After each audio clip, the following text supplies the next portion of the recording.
सुप्रभात विद्यार्थी आणि वाचक मित्र हो. दैनिक लोकमतने महाराष्ट्रातील तमाम वाचक आणि इयत्ता 2री ते 8वीच्या विद्यार्थ्यांसाठी आयोजित केलेल्या लोकमत भारत रत्नमाला 100 दिवसांची ज्ञानयात्रा या लाखोंच्या बक्षिसांचा वर्षाव करणाऱ्या कूपन स्पर्धेतील दररोज प्रसिद्ध होणाऱ्या कूपनच्या प्रत्येक प्रश्नाच्या अचूक मार्गदर्शनपर व्हिडिओमध्ये आपले स्वागत.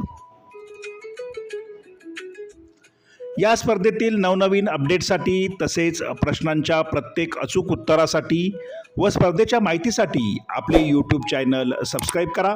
तुमच्या मनातील प्रश्न शंका कमेंट बॉक्समध्ये नक्की लिहा. विद्यार्थी व वाचक मित्र हो, भारतरत्नमाला या मालिकेतील कूपन क्रमांक 6चं अचूक उत्तर अभ्यासणार आहोत.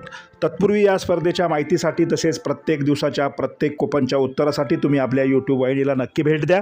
प्रत्येक प्रश्नाचं उत्तर तपासून पहा. हा व्हिडिओ शेवटपर्यंत पहा, कारण व्हिडिओमध्ये वेगवेगळे अपडेट्स दिले जातात. आजचं कूपन क्रमांक 6 प्रश्न: पंडित जवाहरलाल नेहरू यांचा जन्म केव्हा झाला? आणि या प्रश्नाचं अचूक उत्तर आहे पर्याय क्रमांक 3, 14 नोव्हेंबर. लाखोच्या बक्षिसांसोबत ज्ञान संपादन करण्याची ही उत्तम संधी विद्यार्थ्यांना उपलब्ध झालेली आहे. विद्यार्थी मित्रांनो, या स्पर्धेविषयी तुमच्या मनामध्ये काही शंका व प्रश्न असल्यास तुम्ही कमेंट बॉक्समध्ये नक्की लिहा. तसेच या स्पर्धेच्या माध्यमातून तुम्हाला जे कूपन कापायचे आहेत ते कापून व्यवस्थित एका डब्यात साठवा आणि कूपन तक्त्यात चिकटवा. सगळ्यांना शुभेच्छा. मनपूर्वक धन्यवाद.